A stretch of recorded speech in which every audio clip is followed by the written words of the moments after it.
السلام علیکم ورحمۃ اللہ وبرکاتہ۔ الحمدللہ والصلاة والسلام علی رسول اللہ وعلی آلہ واصحابہ اجمعین۔ محترم سامعین کرام، آج بروز جمعہ 5 جون 2020 کو جنت کے بیان کے موضوع پر ہم گفتگو کرنے جا رہے ہیں۔ یہ اللہ کی توفیق ہے، اللہ کی مدد ہے۔ محض اللہ کی توفیق اور اللہ کی مدد سے یہ ممکن ہو سکا ہے کہ آج جنت کا بیان شروع ہونے جا رہا ہے۔ جیسا کہ رمضان المبارک کے مہینے میں قرآن مجید کی تفسیر بیان کرتے ہوئے یہ بات کہی گئی تھی کہ جنت کا ذکر اللہ سبحانہ و تعالیٰ نے قرآن مجید میں کئی جگہ کیا ہے، لیکن تفصیل سے وہاں بیان نہیں کیا گیا تھا کیونکہ اور بھی بہت سے مسائل بیان کرنے تھے۔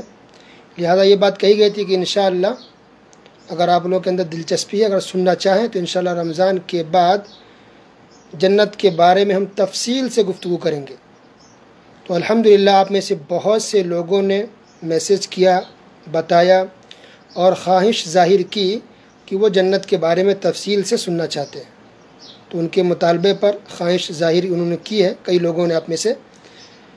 تو الحمدللہ اسی بات کو مد نظر رکھتے ہوئے وعدے کے مطابق جنت کی تفصیلی گفتگو کرنے کے لیے انشاءاللہ ہم تیار ہیں، اور ایک ایک بیان انشاءاللہ مختصر ہوگا تاکہ سننے میں اور ایک دوسرے کو فارورڈ کرنے میں مشکل اور پریشانی نہ ہو۔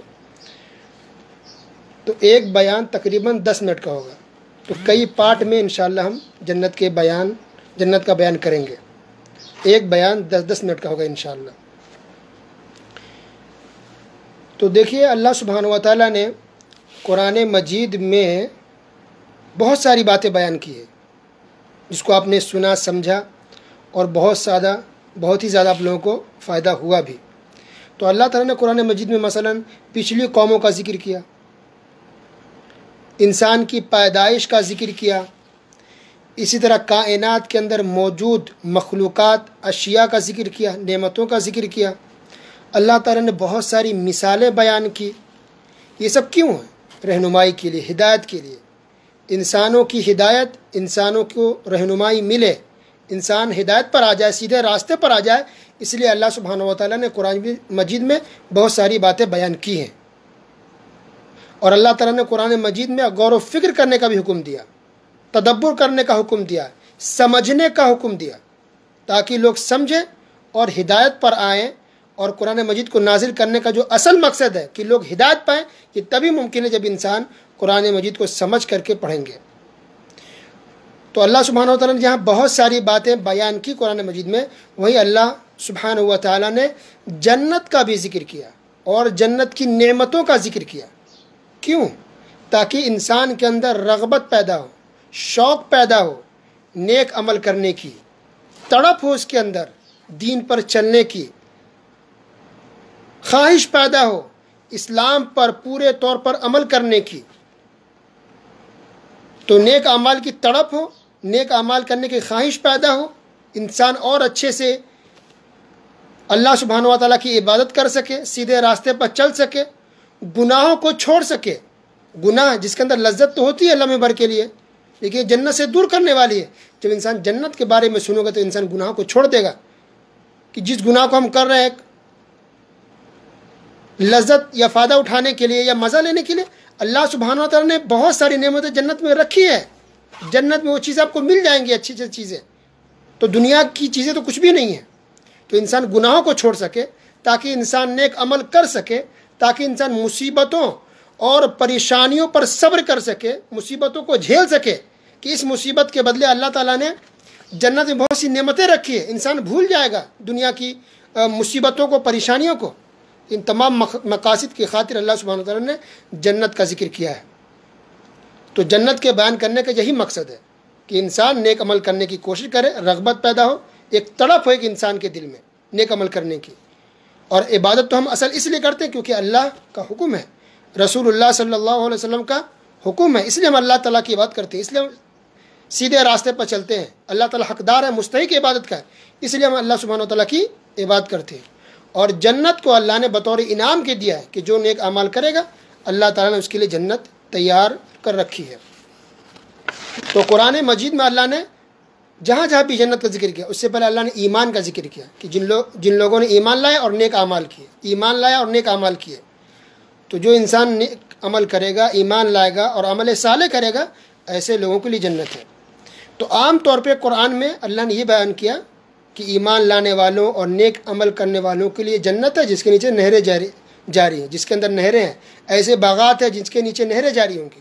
یہ بات اکثر جگہ ہے، لیکن اگر تفصیل کی بات کریں کہ کسی نعمت کا ذکر ہوا ہو، نعمت کو ذرا تفصیل سے بیان کیا گیا ہو یا کچھ نعمتوں کا ذکر کیا گیا ہو، تو یہ بات مثلا سورہ رعد میں آپ کو ملے گی۔ اس سے سورہ طٰہٰ میں بھی کچھ نعمتوں کا ذکر اللہ سبحانہ وتعالیٰ نے کیا ہے۔ سورہ طٰہٰ کے علاوہ سورہ کہف کے اندر بھی نعمت کا ذکر ہے، کچھ تفصیل۔ اسی طرح سورہ نبا میں بھی ہے، یعنی عما یتساءلون، اس صورت میں بھی ہے۔ سورہ دہر کے اندر بھی ہے نعمت کا ذکر، کچھ تفصیلات۔ اسی طرح سورہ صافات میں بھی بہت کچھ جنت کے بارے میں اللہ سبحانہ وتعالیٰ نے بیان فرمایا ہے۔ اسی طرح سورہ صافات کے علاوہ سورہ حاقہ کے اندر، اور اگر تفصیل کی بات کریں کہ سب سے زیادہ تفصیل کس سورہ میں بیان ہوئی ہے جنت کے بارے میں، تو یہ سورہ رحمان میں ہے۔ سورہ رحمان اور سورہ واقعہ، اس کے اندر اور بھی زیادہ تفصیل سے بیان کیا گیا ہے۔ تو یہ تو قرآن کی بات ہو گئی۔ اگر ہم حدیث کی بات کریں تو بہت ساری حدیثوں میں بھی جنت کو تفصیل سے بیان کیا گیا ہے اور بہت سی نعمتوں کا ذکر حدیثوں کے اندر ملتا ہے۔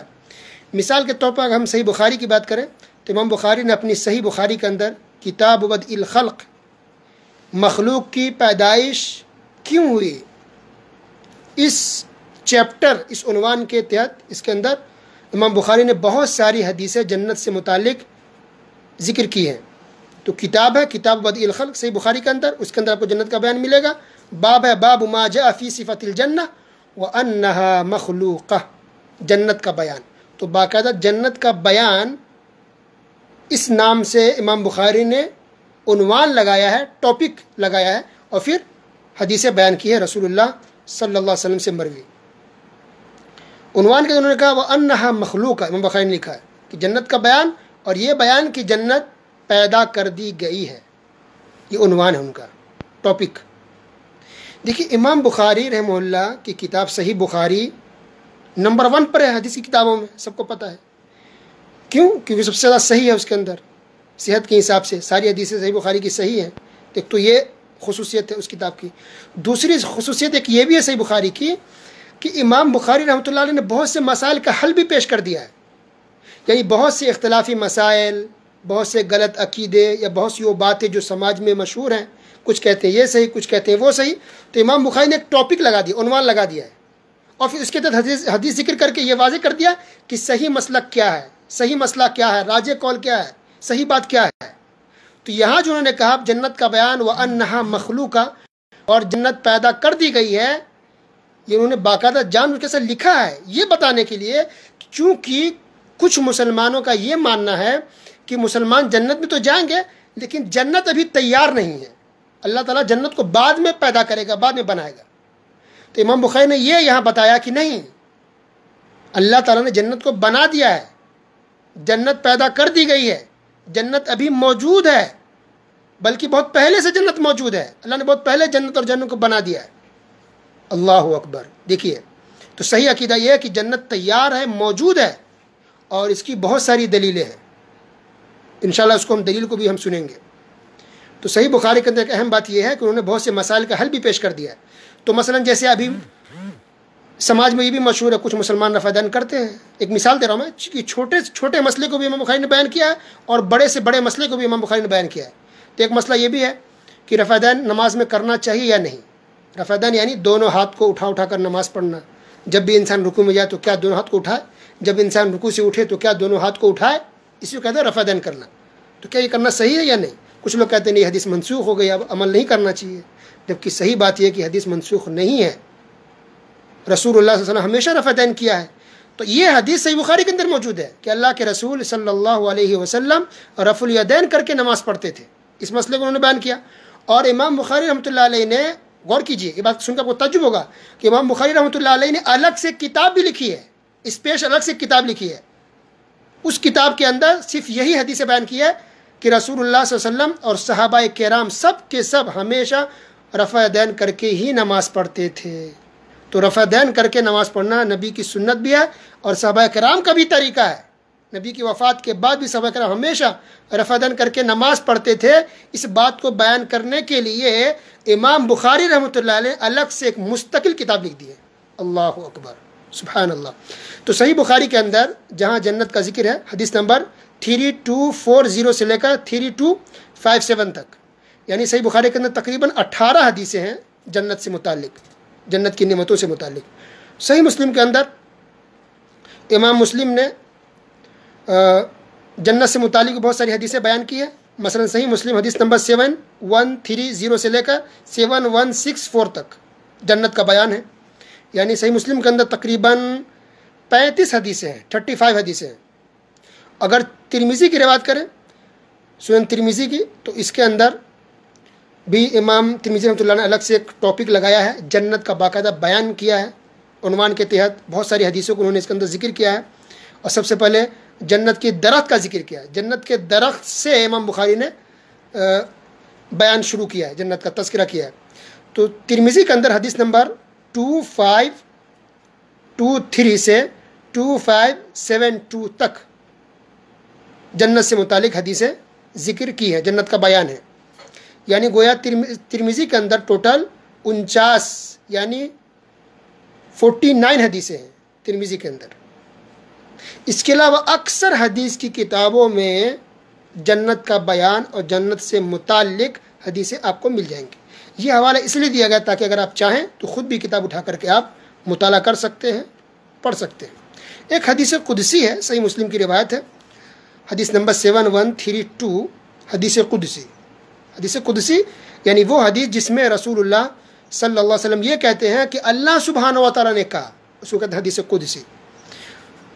تو اللہ سبحانہ و تعالیٰ نے بیان فرمایا، اعددت لعبادی، کہ میں نے اپنے بندے کے لیے تیار کر رکھا ہے، بنا دیا ہے۔